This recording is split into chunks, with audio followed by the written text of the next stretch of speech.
So showing you the two big pieces, I went to Iceland and I cut out, this is kind of where the ridge was, and I cut out some pieces. And normally you'd each get a set of these pieces, but due to what's going on, I'm just gonna do it for you. So the two pieces go together. Side A is west, so it needs to be on the west side. So they each have their own survey sheet. And if you were to put them together, they'd look like this. This is the Mid-Atlantic Ridge, and this is a piece of rock from this side and a piece of rock from this side. And what I'm going to do is actually take my magnet, and if I start in the center here, we start with something called normal polarity, because that's where we are now, normal polarity.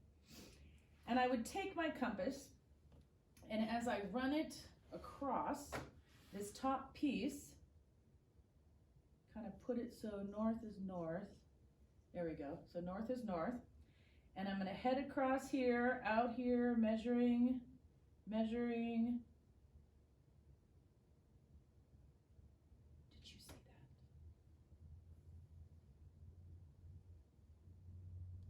that? Interesting. Oh, it did it again. I don't know if you could see that. Let me do that again.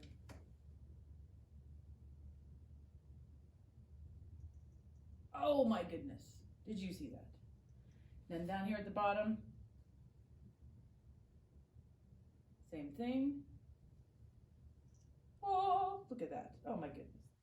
So we find that we start off with normal polarity, and as we go across, we measure a change to reverse polarity here. And as we get further away from the center, we go back to normal polarity. And we see this pattern, if we were to look at the two at the same time, we have a normal polarity here. And as we move away from the Mid-Atlantic Ridge, we have a reversal. And then we actually measure it going back to normal out here on the edge. And this reversal of polarity supports the idea of plate tectonics and seafloor spreading. The patterns you can see on the top and the bottom are the same.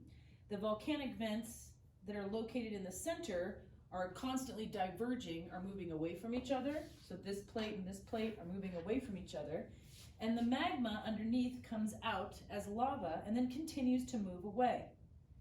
So the actual rock that's out here is much older than this rock right here, because the closer you are to the Mid-Atlantic Ridge, the newer the rock is. The changes in polarity support the idea of seafloor spreading, the idea that if crust is being destroyed in Japan by that subduction zone, it must be being created somewhere else. So here we see it being created. So let's get out our notes, and we're looking at a magnetic field survey, and we're looking at, here's the Earth, the magnetic field, and what we see a reversal in polarity.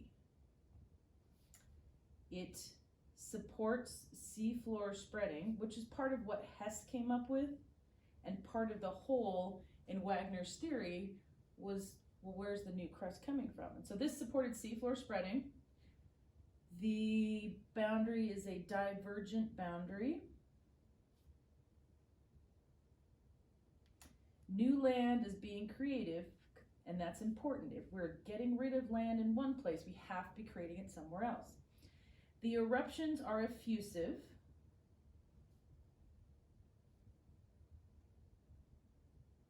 Which means they are low in silica, which makes it a dark colored rock,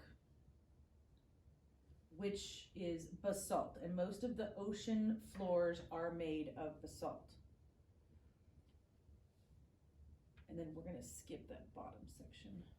Just knowing the further from the ridge, the older the rock. The reversal on polarity we see supports the theory of plate tectonics. It is a divergent boundary basaltic rocks. All right, up next we're going to be evaluating the theory of plate tectonics.